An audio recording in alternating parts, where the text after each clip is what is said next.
Napoleon's Grand Army was one of the most feared opponents on the 19th century battlefield. Usually we chalk this simple fact up to Napoleon's brilliant use of strategy, his ability to read his foe and predict his movement, and his uncanny ability to be able to seize a moment. This is clear when we hear Napoleon saying, "Never interrupt your enemy when he is making a mistake."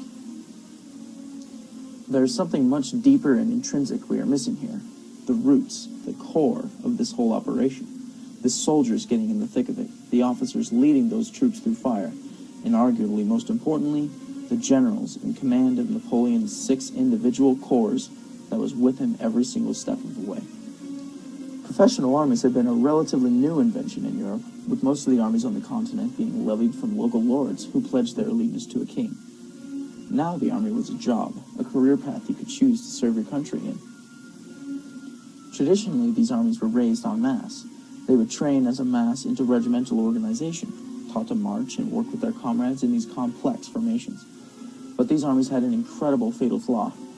They were incredibly slow to march due to the fact that the army usually marched as one incredibly long line.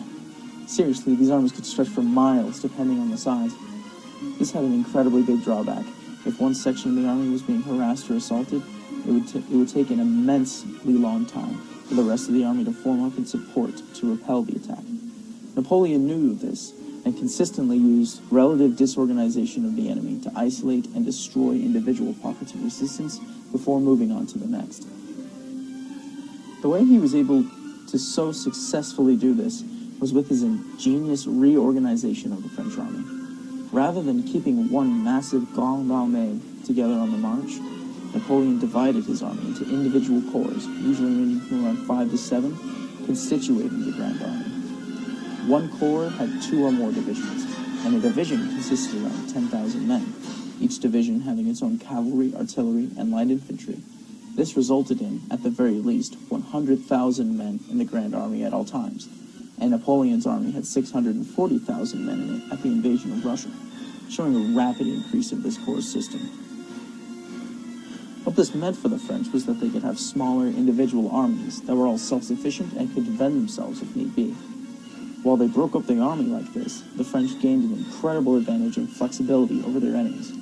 They could have numerical superiority, a trait that usually meant a march at a snail's pace, but still be able to cover ground extremely quickly. To further enhance this flexibility and mobility, each corps was trained to live off the land, so as to negate the need for supply trains to feed the army. The end result was a massive army that when together could defeat almost any foe, but broke apart on the march to move at an incredible speed to their destination.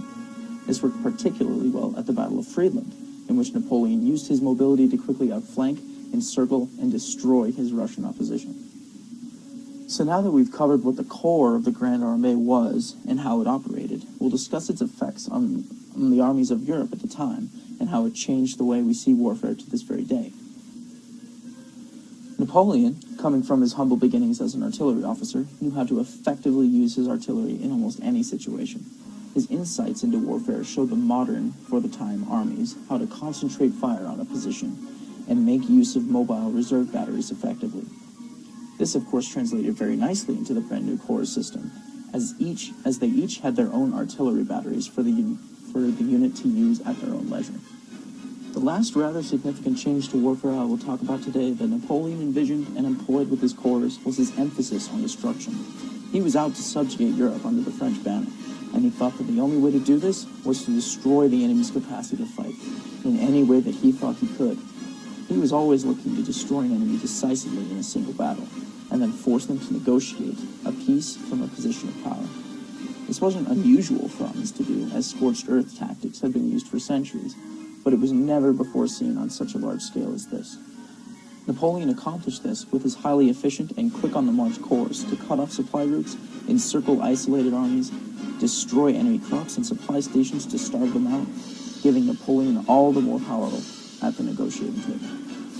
This became the norm in Europe for a time. Massive troop movements of smaller individual armies, using artillery to destroy entrenched positions, cavalry and light infantry to cut off and annihilate the enemy, and infantry to get stuck in and do the dirty work.